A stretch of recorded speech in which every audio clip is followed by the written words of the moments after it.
It's been a while. It's been a while. Who fucking sings that awful song? Oh, that would be Aaron Lewis from the band Stained, who then left Stained, if I'm not mistaken, to go on a solo career that involves kind of a country music thing, but it's more like how if you listen to country now, it's basically like soft rock, just with a bit of twang.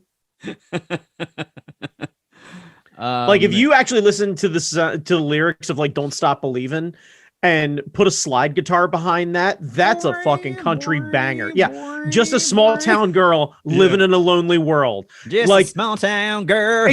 Done. That's it. That's it. In a lonely world. Right. Yeah, and then that took the midnight train going anywheres. Right. And then that's it. And then you're off to the fucking races. And I know this because I've heard other people play like mocking country-esque covers of this. So I know this works. I wonder if I could get away with it without showing my face and then like post it up and like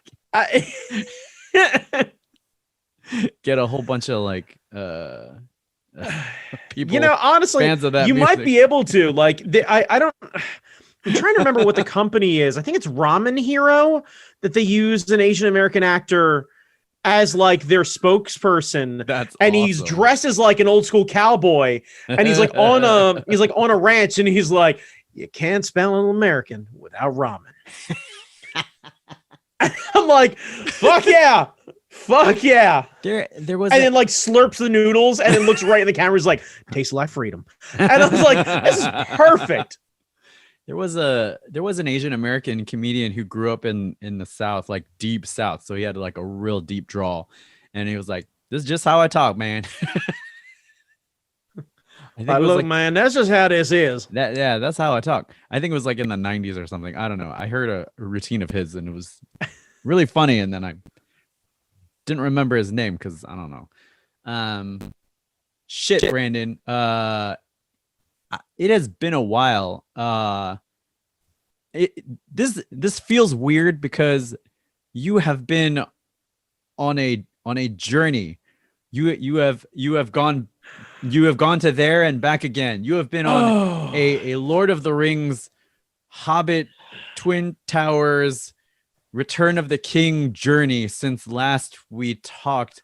I don't know how much you want to get into it. Because I'm okay getting into it. That's okay. All right. I haven't like made a big thing because what I didn't want to do was, and I still will not, I will not put anyone on blast. I will not get into too deep of a detail as to how it happened to keep any potential animosity or anything else like that from falling by the wayside in that sense. The only thing I will absolutely do is take full responsibility for the situation that happened.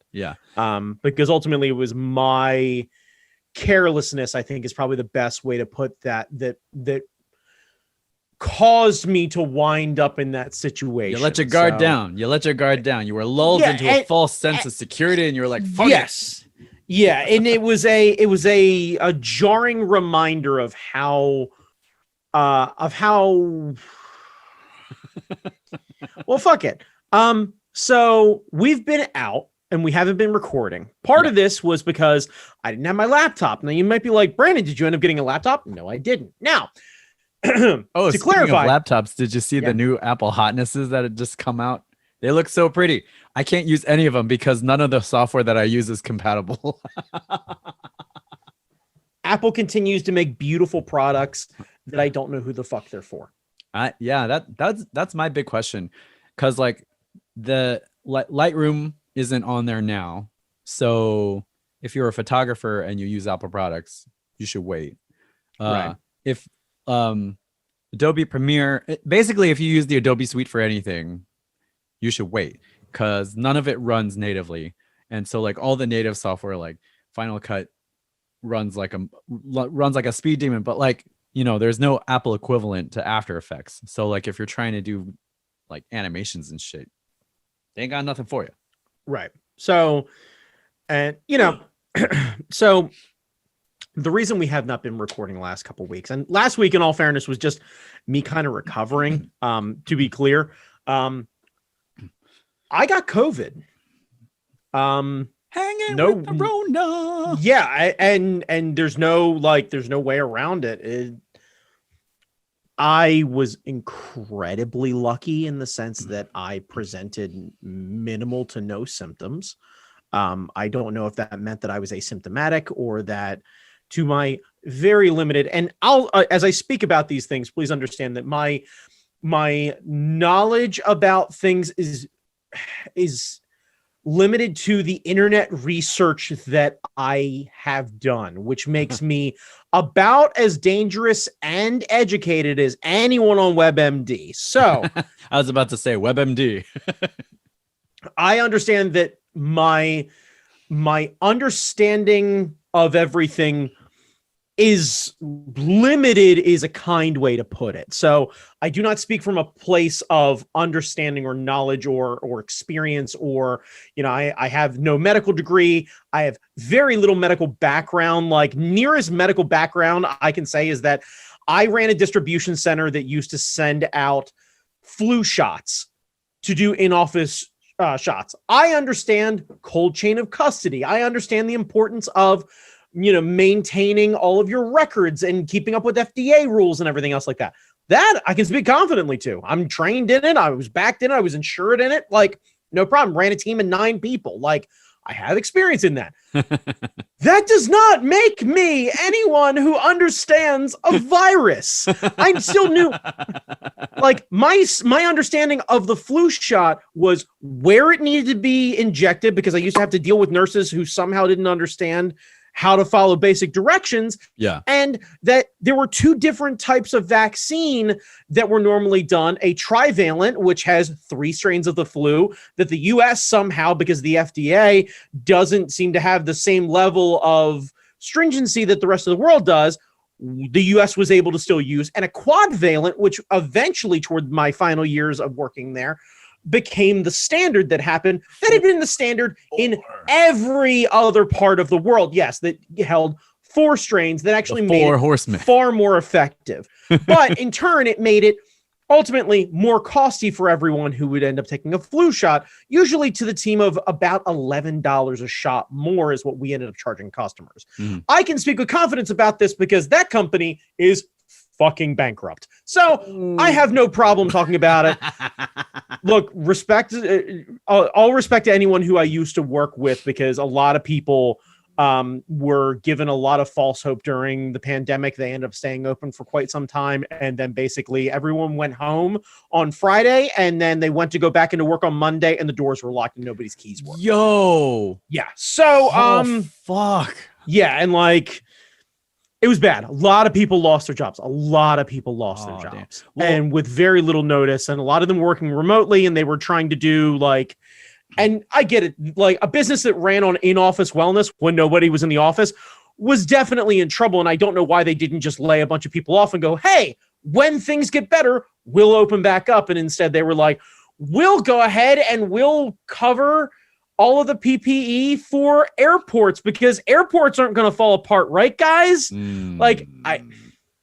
Well, Brandon. Yeah, anyway, your 2020, you've experienced all the parts of 2020. Like, you had a job, you got let go, you were on unemployment, you got fucked on unemployment. Wait, hang on.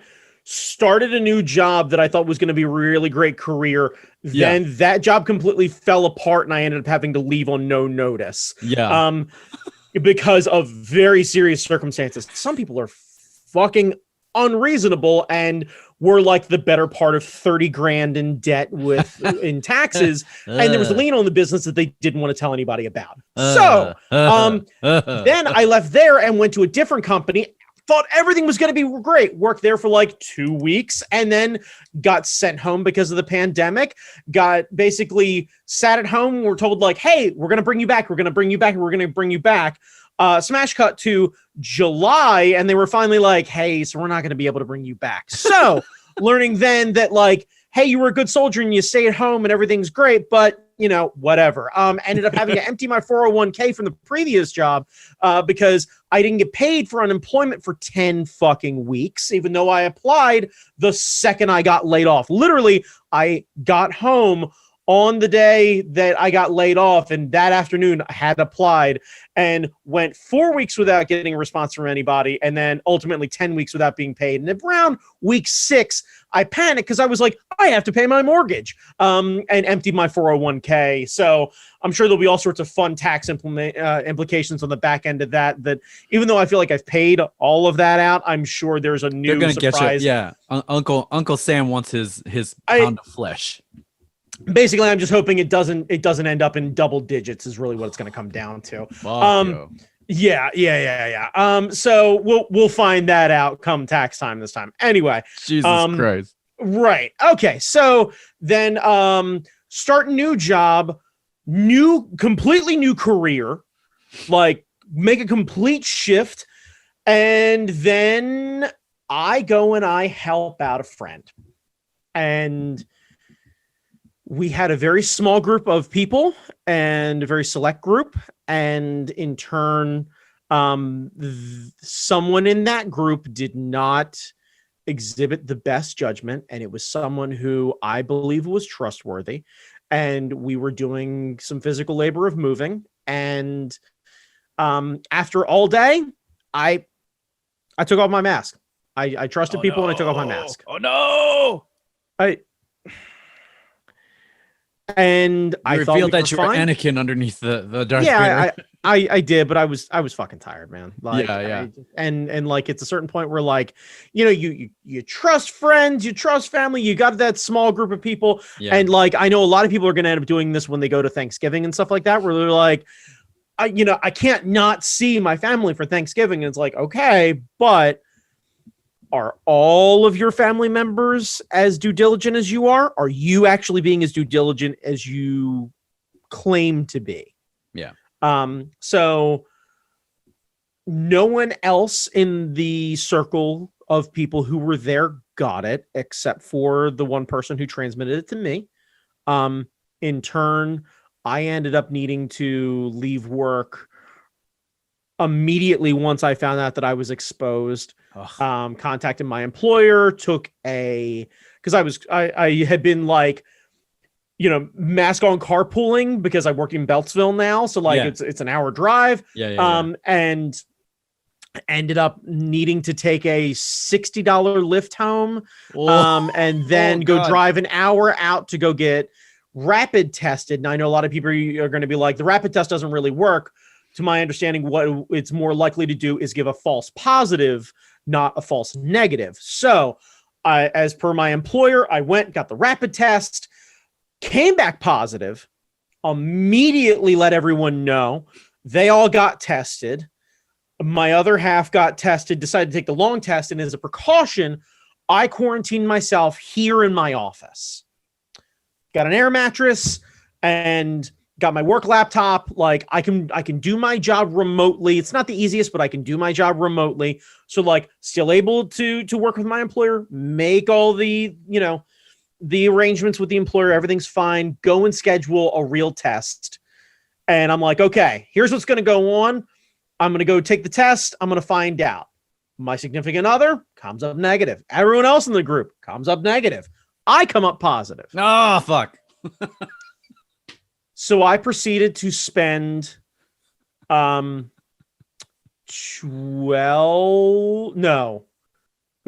days before I got cleared. I took 4 COVID tests, trying to make sure that I didn't get a false positive, and then trying to figure out how many days it was actually going to clear, because I wanted to get out of being in quarantine in here. Mm-hmm. And because my other half was not positive, we were not in like a shared space, just kind of like, I wasn't like in my whole house where it was like, well, this stinks, we can't go out and go get groceries, I have to have everything delivered. It was like, hey, so you're stuck in your office.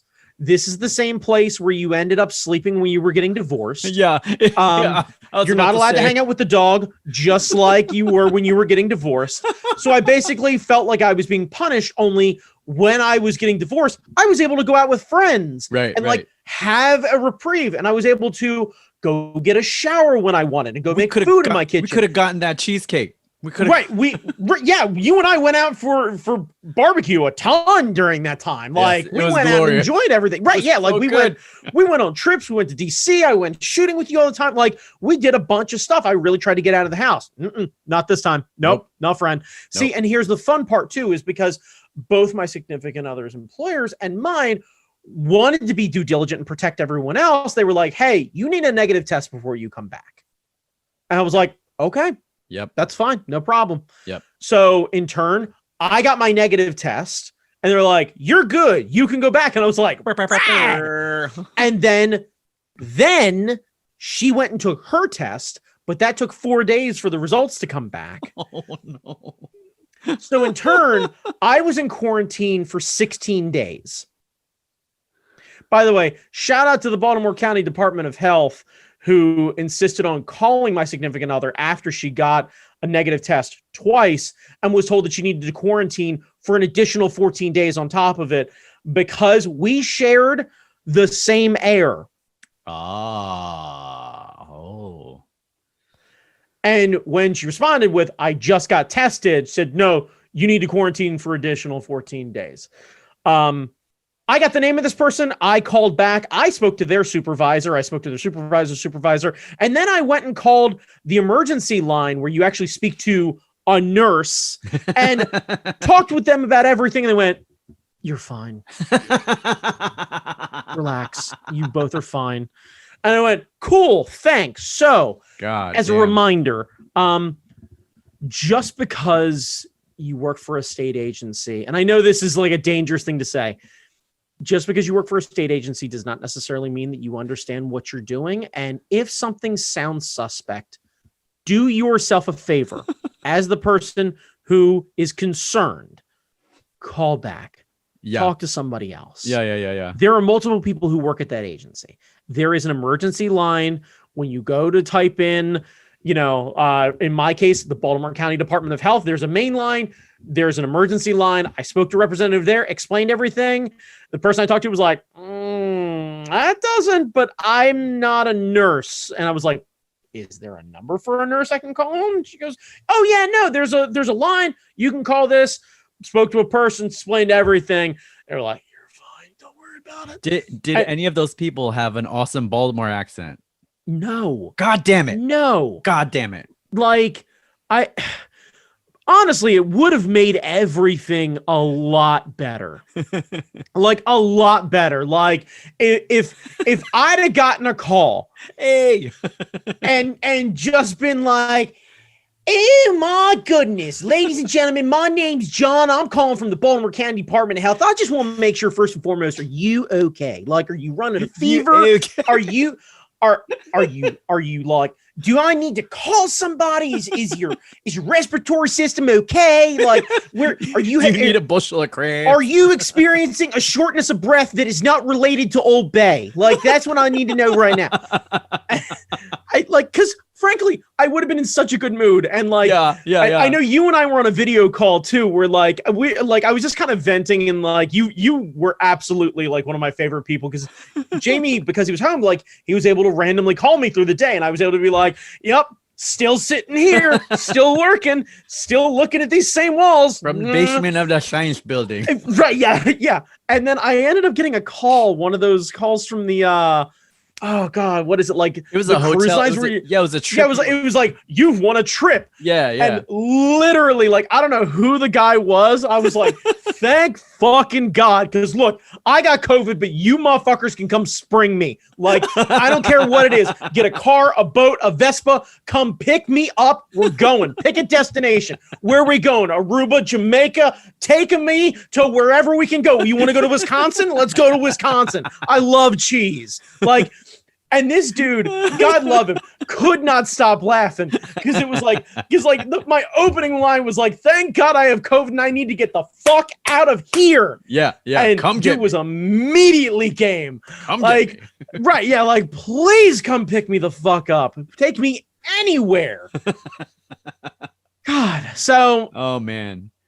in turn, it was a very, very real world reminder. And to bear in mind, there was a in this social circle that I was in, one of the people who was with us ended up seeing their grandparents and like the day after. So in turn, the grandparents ended up getting exposed. Luckily, like I said, everyone else came up negative, but there was a very real moment where two elderly people who were very much loved by a lot of family and friends had a very close call by no fault of their own. Yeah. And everyone involved got a little too laxed. Yeah. And like I said, I am taking full responsibility for my situation. Did it suck? Yes. Was I incredibly lucky? Yes. Oh, yeah. And I find myself now in situations where I am hearing people who I am near on a regular basis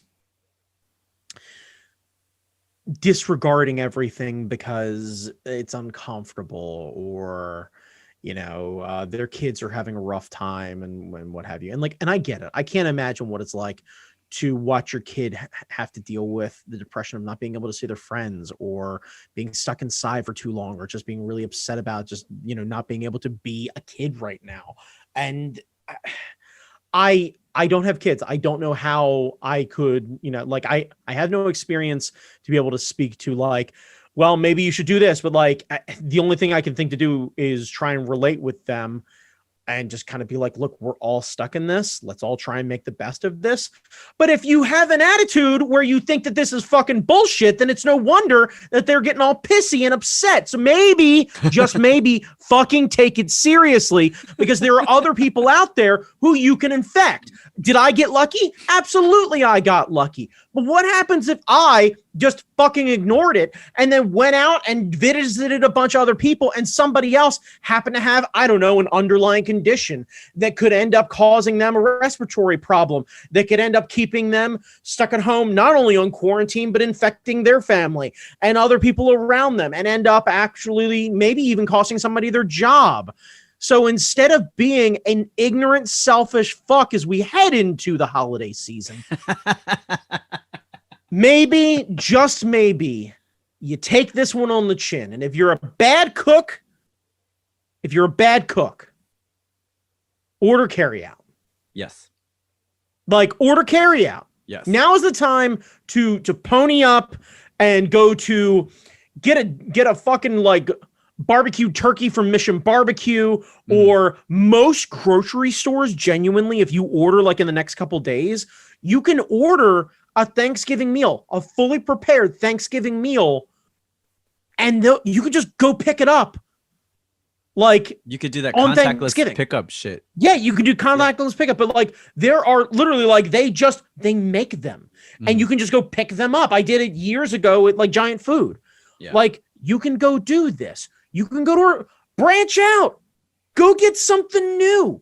Yeah. Try, have a fucking I don't know, a Mexican Thanksgiving and go to get fucking Taco Bell. It's not. Yeah. Go to fucking Wawa and go get the gobbler, and then go. God damn it! They don't have fucking mac and cheese the way I like it there. I mean, they do have sides of mac and cheese. So realistically, you can head to a Wawa, hit that touch screen, and genuinely get a complete Thanksgiving meal. Right down to the hot turkey and the mac and cheese. I'm surprised you haven't mentioned Sheets Giving yet in this list of things, because I'm not going to mention Sheets Giving because I'm not going out for Black Friday like I used to, because I'm not a selfish fucking asshole and insisting on possibly infecting other people because I want savings. And also, I'm not going to go pick up a random friend who I do not live with and go experience a meal that is gluttonous at best, but was always a fun joke. And I'm not going to expose the Sheets employees to my sad fucking Hobbit-esque second Thanksgiving, where weirdly enough, I end up eating a really, really terrible for me meal around 11 p.m., ironically still 11sies. Yeah. God, that sounds so good. Oh, it's super fucking good. Like, don't get me wrong. Like, I wish they had like a contactless drop off that you could say, you type in the thing on the app, call them, and then they'll just no. I mean, you could. Giving Don't get me wrong. stuff into Hang your on. trunk. Don't get me wrong. You could go to Sheet. You could order sheets online through an app, and you can go in with your mask and just go walk up and pick up your contactless order, whatever it is, and like.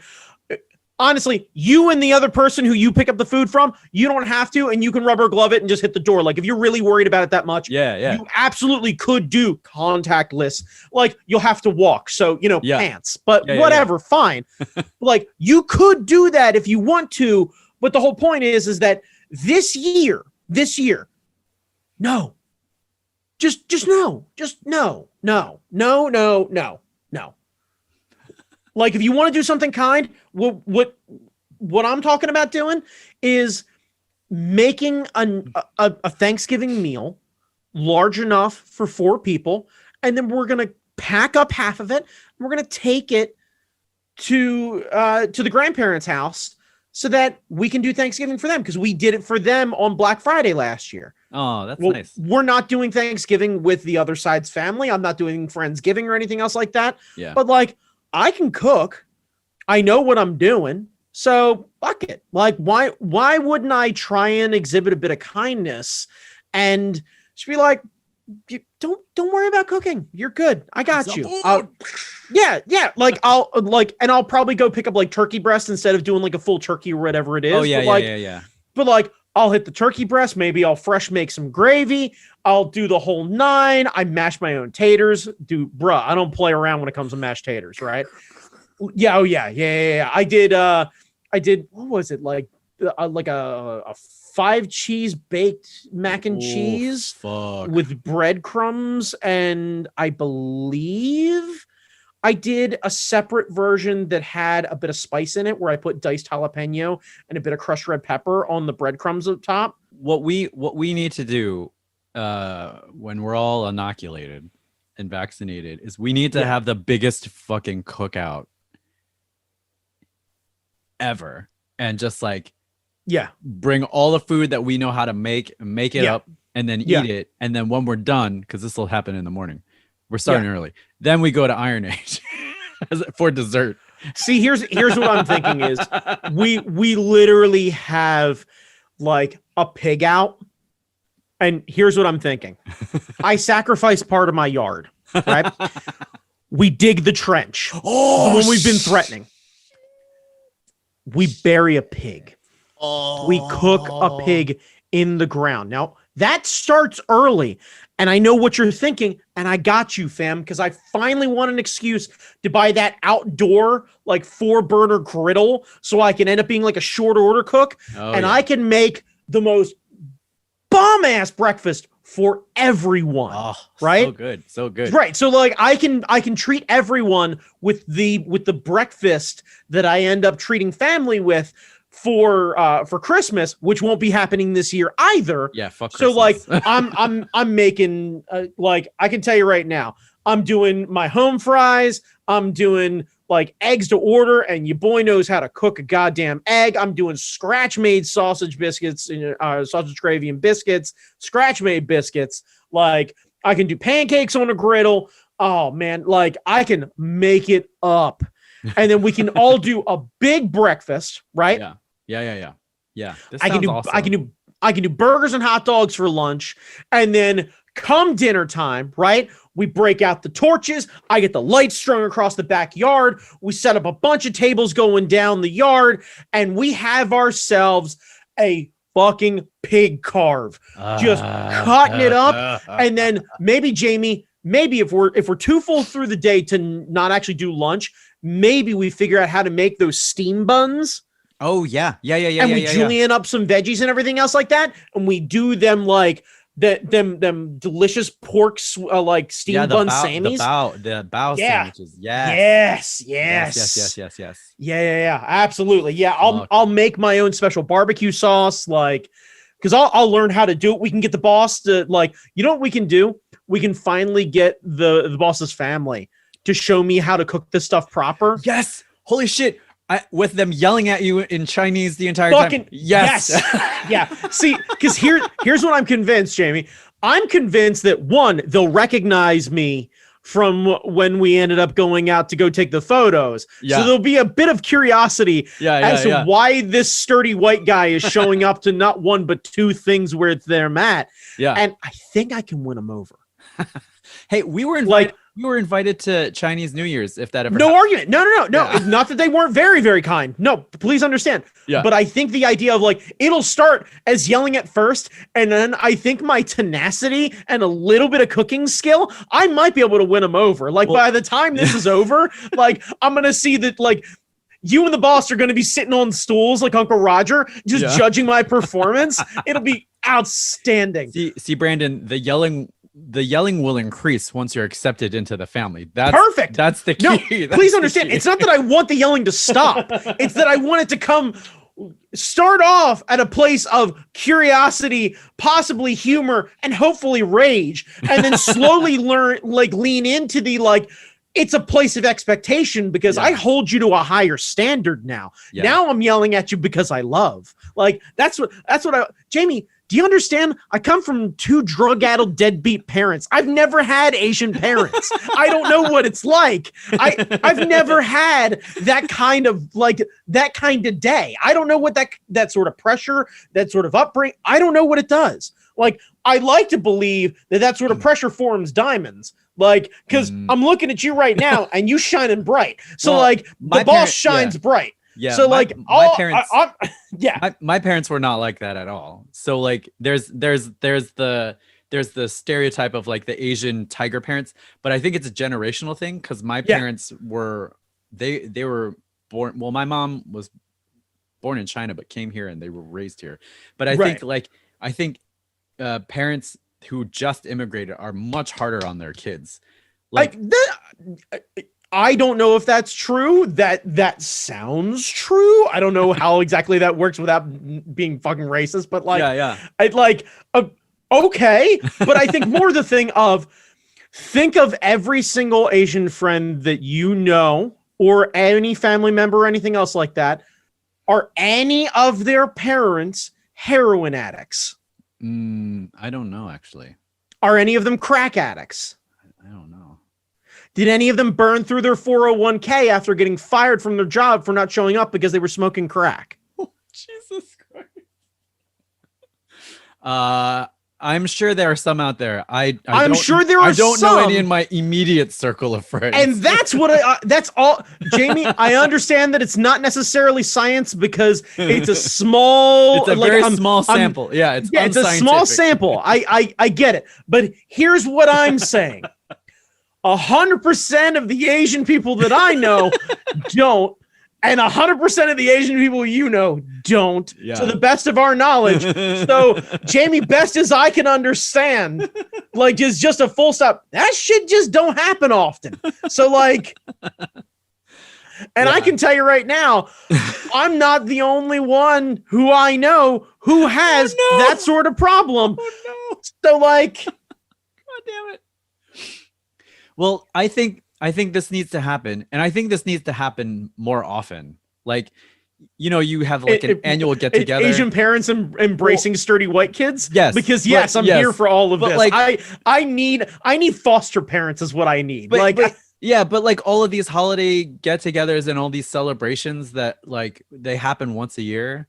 Fuck that. They should be a monthly thing. We should set aside a weekend or every other month or something but it's got to be more regular because it's going to wear you out. Quarterly at most. Okay. Quarterly at most. I think twice a year is real good. You get one in cold weather months when it forces everyone to be indoors, and then you get one summer one where everyone gets to get outside and gets to get a little adventurous because you open up the different kind of foods. Because when it's cold out, you start breaking out the soups and the chilies and the stews. Chili. That's my goal. I want to make some good ass competition chili. Right, and that's what I'm saying is you and I should be able to do a chili cook-off at the very least. Yeah. And camp. Yeah. Can't right now because why? Pandemic. Yeah. Now, could we go do it? Yes, but neither one of us are shit ass white guys in our 50s wearing MAGA hats. So I actually have to pay attention to the pandemic as being a real thing. I really want to go on the circuit, Brandon. I don't know why, but I think it would be fun as fuck. Wait, what are we talking about? The competition cooking circuit, like the barbecue circuit. Oh, God. Yeah. Oh, yeah. No. I think that'd be really fun. You and I, like, I think here's the thing is like, we're going to need to, matter of fact, I think we know somebody because I think the opinions may vary, guys. One of them, if I'm not mistaken, knows how to do costume effect makeup. So here's what I'm thinking. Yeah. We managed to get ourselves booked on one of these shows and we've got no experience. Like we're going to have to deep dive lie and make sure that whatever we sign, we can't be held liable, but we both get on there as like a tag team. Like if we can, okay, so here's what I'm thinking. We're going to need a couple grand to pull this off. All right. Not just for travel for this person in the makeup, but we're going to need to build a fake food truck because I'm going to need to be able to make it look like we actually know what we're doing. Then we show up to these places, right? And you and I get to do like one of those real cool, like, oh yeah, no, yada, yada, yada, yada. Oh yeah, no, he and I, well, we met doing this live art competition thing and we were like, sure, it's great and everything, but what about if we made hash browns out of everything? And then we were both like, hey, you know what we'll call it? Hashing it out, right? Because we don't know what we're going to end up making, but it's going to be hash. Am I right? Yeah. Come on. And then this is where Guy Fieri looks at us and goes, you guys do know that hash don't necessarily involve hash browns. And I'll be like, Flavor Town. Yeah. Let's go talk about a yellow Camaro. Come on, it'd be fun. Yeah. Because I learned all of Guy Fieri's cars are yellow. Anyway. Ooh. You know what? He has a thing. He can afford it. Fuck it. Yeah. I refuse to be one of those people who shits on Guy Fieri. Joke about him? Sure. Play around with the stereotypes and have a reasonable expectation of him being tacky as fuck? Absolutely. Yeah. Guy does a lot for small fucking business. Like, yeah. God damn. Remember, I've talked about this before. What the fuck is Guy Fieri doing right now? Sitting on his ass, enjoying life. Right. Now, here's my question. When he comes back, is the quarantine kind to him? Is he lean? Like Matthew McConaughey with white sunglasses backward and frosted tips just comes out full on gun show all day long? Yeah, he's been doing Peloton. just nothing but he's been doing DDP yoga. Because that's what it is. And I both know Guy Fieri knows Diamond Dallas Page. He has There's to. no way he around has it. To. Yeah. He has to. He has to. Right. So he's getting private DDP yoga lessons and he is just lean.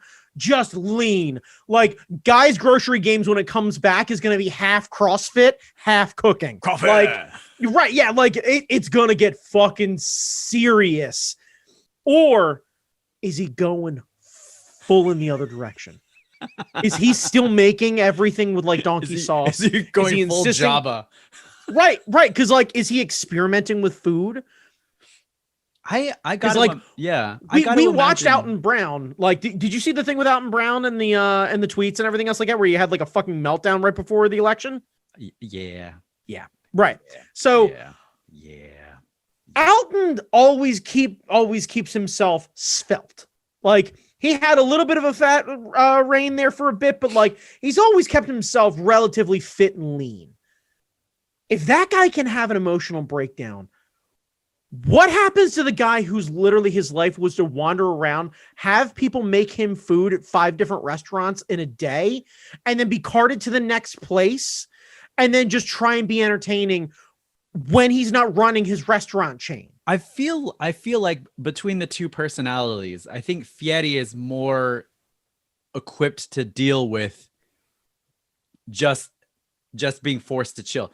Whereas I feel like Alton is so high strung, and who knew he was anti-Semitic, but like he seems to be like one of those personalities that needs everything like right, but like and he can't force that. I agree with the very particular nature of Alton Brown, and we've seen that in a lot of other things that he's done. But Alton is not running the same schedule as Guy is. Oh, that's true. And it makes me worry. That's true. That, like, in this sense, what happens when the collective wave of momentum the Guy has done, like, stops? Yeah.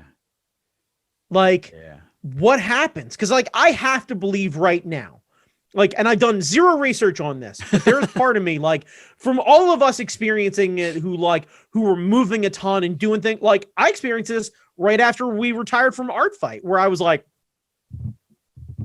well, I don't know what to do this weekend. Normally I'd have a thing.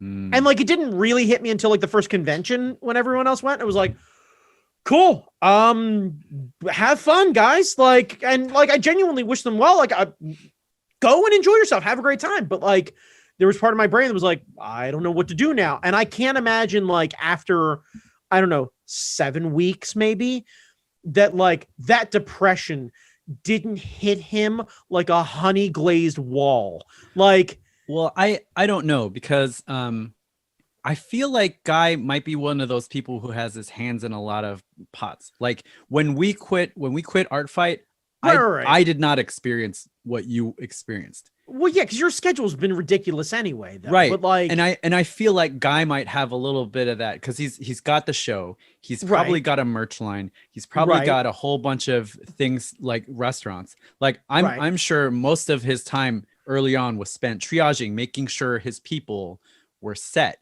And so, like, and then when everything shut down and he watched all of his businesses stop, and he watched his merch money dry up, and he knows that he's financially secure and he's not necessarily worried about it. But now his production team is shut down. Now the crew who follows him is shut down.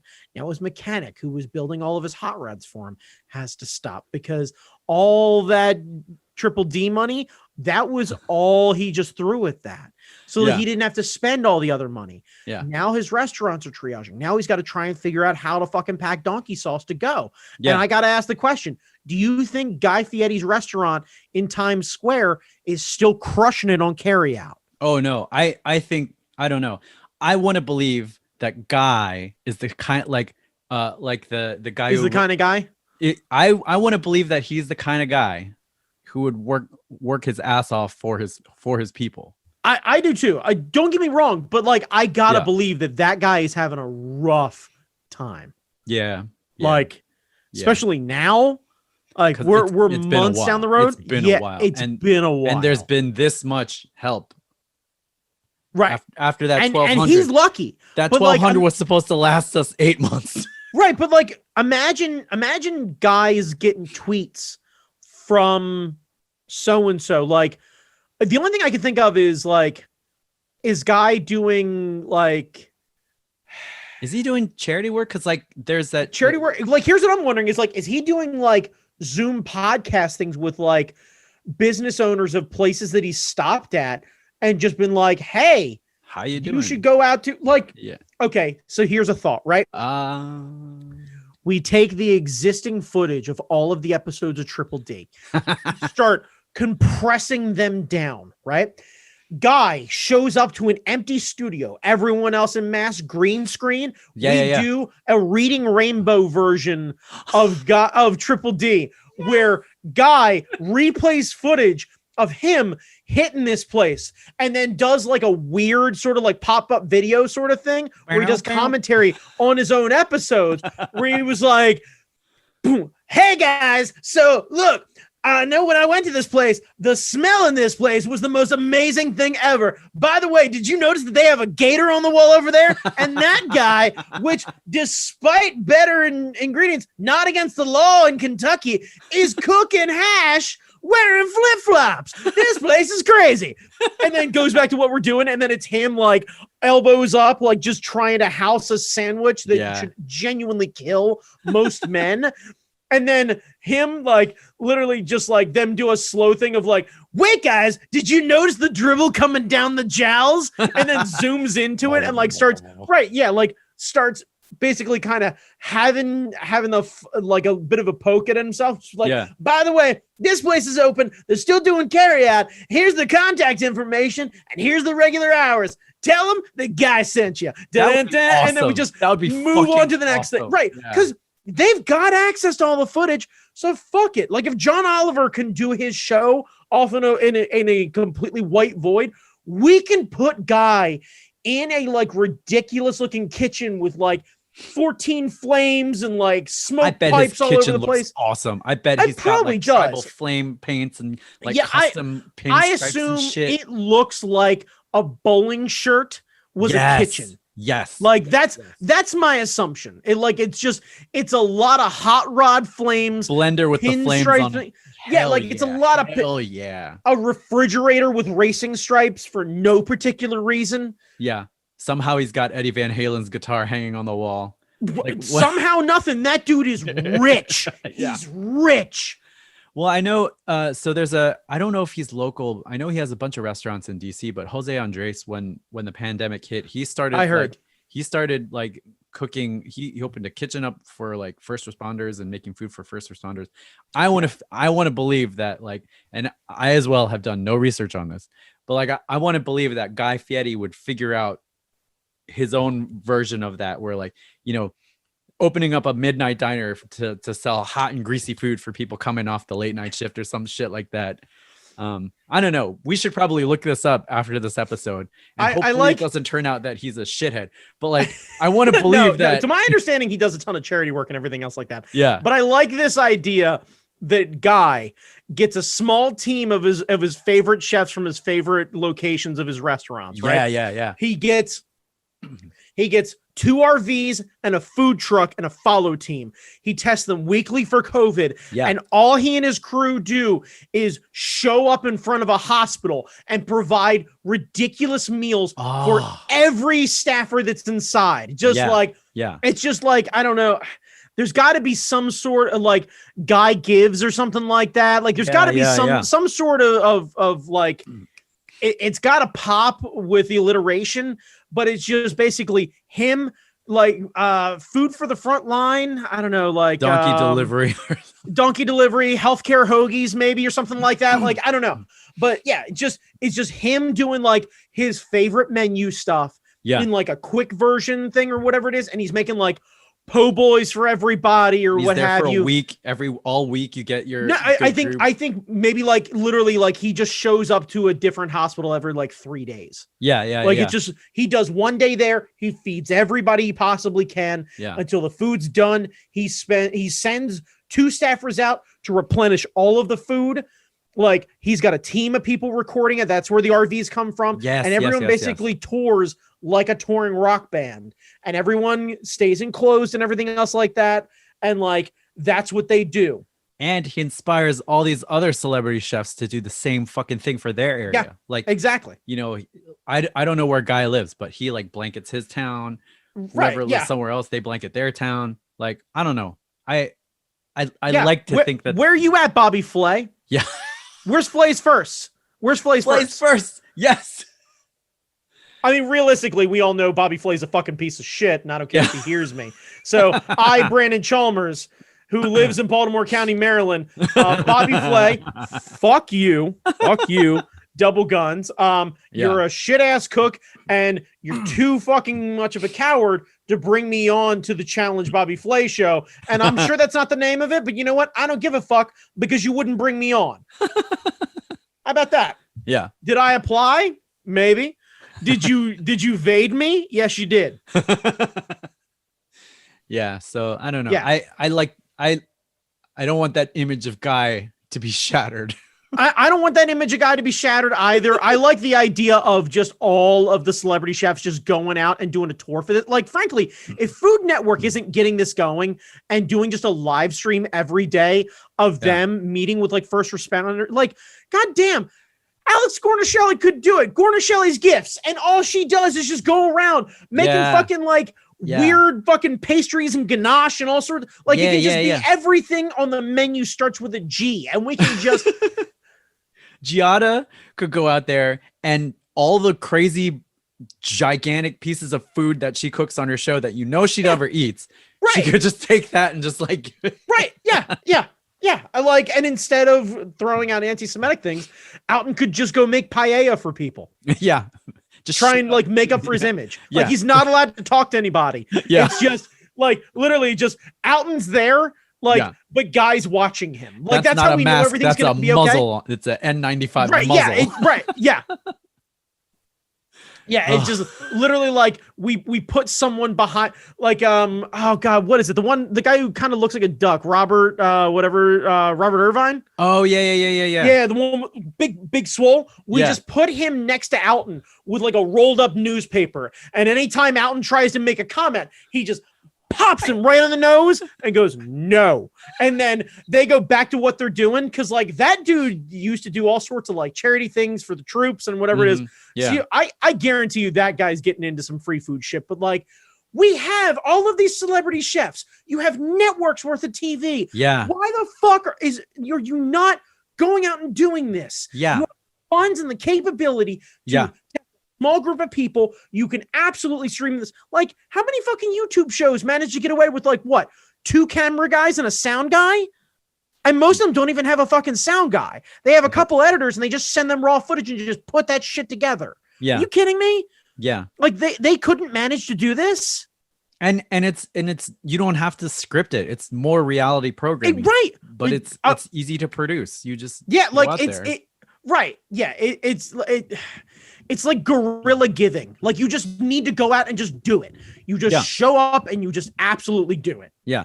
And you provide for these people and you don't make a thing of it. You just like, hey, you're allowed to come down this way, and you get down, you get to have a bit of a meet and greet and whatever it is, and you get to take down their information, and you basically get like a, hey, cool. So we can't really take photos with everybody, but like, if you want to, you can come over here, you can snag a masked photo with Bobby Flay or Giada or whoever, whatever it is. And like, everyone knows that they're in mask, but like, we'll totally like at you or whatever it is. Like you can tag us in it and it's us. Like we'll respond to all of them. Yeah. And like, you go and get it. And then you go get in another line and then you go and get this. And maybe like you give out numbers. So this way the lines don't end up becoming a whole big thing. And you just go, now serving number 56. And they just page Greg over an x-ray, and Greg gets somebody to cover for him, and then he comes down, he like does an elbow bump with Guy, and then goes and gets a sandwich, and then flips off Alton, and then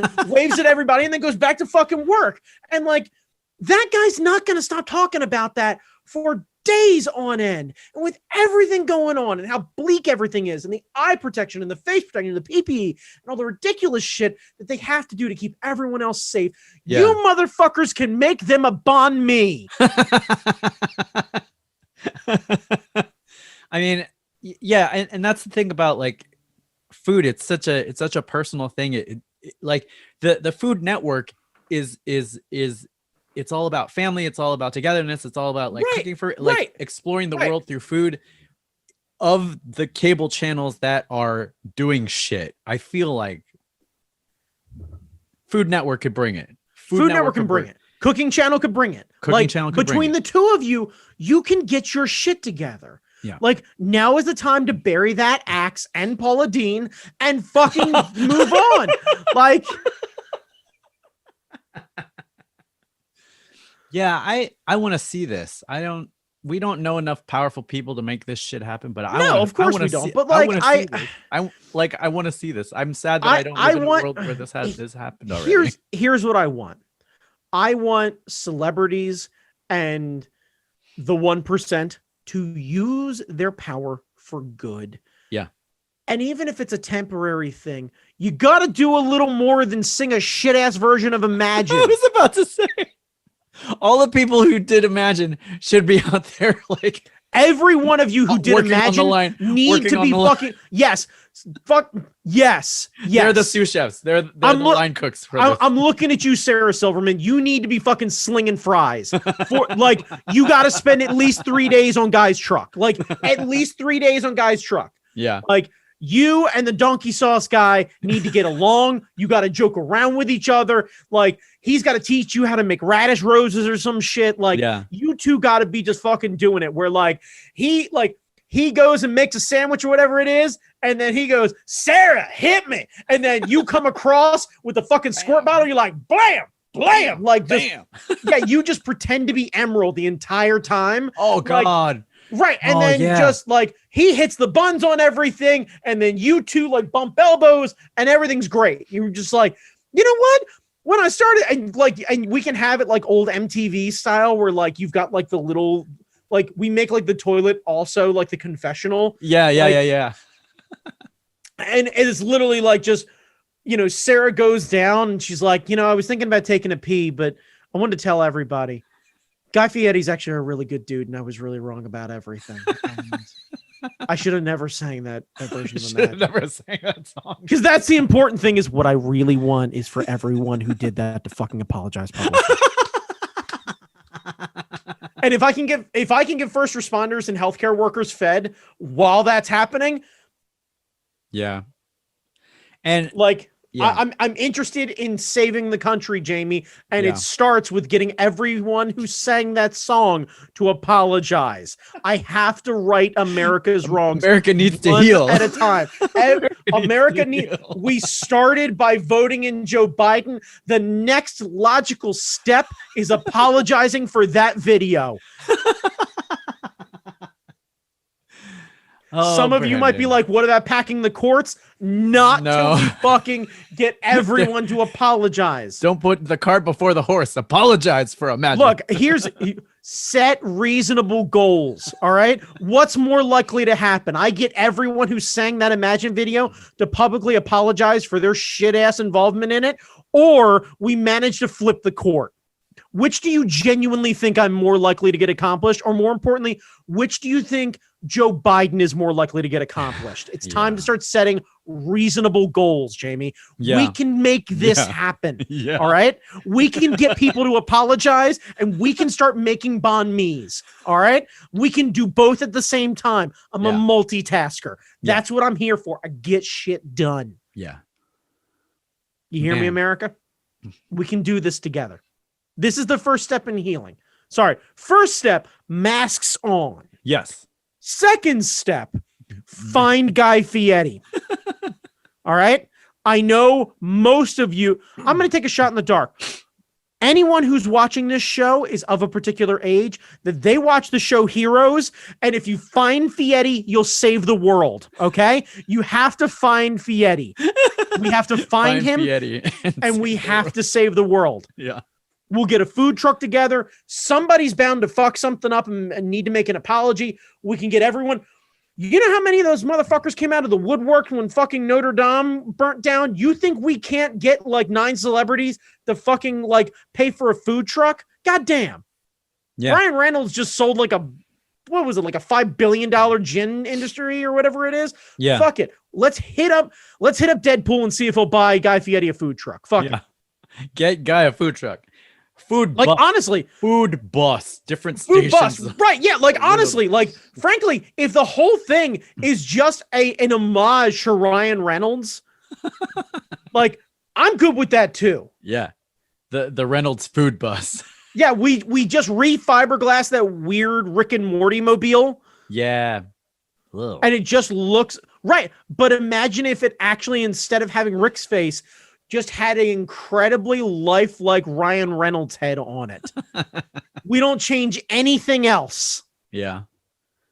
It's perfect. I think, I don't know, something needs to happen because some grandiose thing needs to happen. Because the government, we know the government doesn't care. And I think, I believe a lot of people in the government don't care. Yeah. And the people who do care can't really do anything about it. I mean, they're trying. They can, we're getting into an argument here, but I think if they stopped worrying so much about keeping their jobs, because a lot of them are independently wealthy and they don't necessarily need this job, and they actually would like go balls out and really fucking try and get something accomplished, they absolutely could, or at the very least, they put everyone else on blast, and possibly somebody who could get something accomplished might grow a fucking backbone and get something actually done. But I digress. So here's what I'm shooting for is apologies for that Imagine video and banh mi's for fucking nurses and frontline workers. Like that's what I'm looking for here. Yeah. Like, God, and fucking, you know what, Jamie? There's already a whole second. Okay, so Food Network does it just for hospital workers, and instead of actually setting them loose on a food truck, we set them loose in the cafeterias that are in every single hospital right now. They have a built-in kitchen. Yeah. We show them, and we do a triple D on the staff who work there, who feed the patients. Yep. And we talk about them chipping in because Food Network's got a team of helpers, and all of them help making everything easier for the staff who are making food for everybody who is there. Yeah. Then we do the same fucking thing. Oh my God. Yes. Yes. Yep. Then we do the same thing for grocery stores. Yes. Because grocery store workers have been having the same fucking problem. They have a selfless job. Yep. And they have kitchens there. We set them loose. We set them loose in the prep kitchen, and we start feeding fucking grocery store employees. Yeah. And then we do especially the mom and pop ones. We do a mobile station for all the educators who are teaching from home, or the ones who are forced to go into school and stuff like that. We do something for the teachers. And I have an issue with that because I don't want to reward school districts that force teachers into going inside their schools. Yeah, yeah. Sorry, kids. I know it makes me unpopular, and I don't give a fuck. I'm taking a stand here. I don't think your kids should be in school right now. I think it's fucking dangerous and unnecessary. Anyway, so yeah, I think for right now, though, we've got two networks. We've got grocery stores, which everyone uses, and there's food already here. And we can also show you, like, hey, we're going to walk onto the floor. We're going to buy groceries that you can pick up. We're going to prepare them. We're going to show you how to make them. And then we're going to feed the staff of the grocery store because they deserve a little bit of a thank you for all of their selfless work that they're doing. Yeah. And then we're going to go do the same thing at the hospital. We're going to go in, we're going to go bring a bunch of stuff with us, and we're going to prepare food for them. Same thing, the same ingredients that they have on their menu. We take a look at their menu, and then we go, yep, we can prepare all of these things. Yeah. And we're going to prepare you a 5-star meal with 3-star ingredients. And we're going to show you that, a little bit of love and a little bit of whatever it is. And you might learn something. At the very least, we're going to show you how much we appreciate you. And you gotta go. You can't go to like the pretty grocery store or like what I'm saying. The rich ass hospital. You need to go to like the ones that are struggling the most, and like in neighborhoods where there's food deserts. That you gotta hit up like the real places. Yeah. Tiny grocery stores. Yeah. Like the places where a bodega is the only thing that they have available. Fucking set up that food truck. Like, yeah. And I know a lot of people are like, I understand there are logistical issues with all of this and yada, yada, yada. But like, they can figure that out. We can work the dumb fucking shit that all of the networks put on their TVs, on their stations. They can figure this out. Well, yeah, of course. Right. Because they're going to have a lot less to watch now that Trump's gone. Yeah. This is easy. This is easy because they don't need to scout locations. They have a location. They don't need to like knock down or build sets or do any fancy lighting and shit. No. You just get a kit. You just get a little fucking intern with a spotlight, and he goes like this and he goes like that. You don't even need fancy mics. I don't care about your lighting. Fuck it. You got a GoPro? Go. Yeah. God damn it. Half of fucking Mythbusters was filmed with GoPros. Fuck off with that. God damn it's good enough for Adam Savage. It's good enough for Guy Fieri. We should. Now I wish we were in Hollywood, because then we could know people. Yep. Yeah. Well, Brandon. Sir. Where can people find you? Now that I put everything on blast, sure, no problem. You can find me on Instagram. Not openly complaining about your fucking kids going back to school, that I think is a terrible idea, but I'm going to double down on it right now. Your kids need to be home right now because I want them to live. Yeah. And if you don't like it, I don't give a fuck. Tough. You can find me on Instagram at that guy Chalmers. Jamie Noguchi, where can they find you? I'm on Instagram, Jamie Noguchi. I'm on Twitter, Angry Zen Master. I'm on Spotify. I'm on Apple Music. I'm just put my name in places. I'm there yelling about various fucking things. Yeah. And I remind everybody again to double back to where we started. This is not the flu. It's not fake news. It's not a joke. It's not overreacting or anything else like that. It's getting worse and people are dying. Yeah. And they don't have to die. And more importantly, people are getting sick, and we don't know what the unintended consequences are for years of exposure after this. For all I know, I could end up developing symptoms months or years down the road. I have no clue. But I know that I made a mistake and I got exposed, and I'll have to deal with that for forever. And I almost potentially cost the lives of my friends and family, and that's not okay. So I hope that if you found yourself being a little skeptical or maybe being a little laxed about your stringencies and what have you, and you were like, I don't know anybody who got it. Hi, my name's Brandon Chalmers, and I got COVID-19, and I got very fucking lucky, but you might not be so lucky. Put your mask on, be safe, stay home. You don't have to do the holidays with your friends and family. I know you want to. I want to. But I'm not. And I don't think you should either. And I think you know it too. So be safe, kids.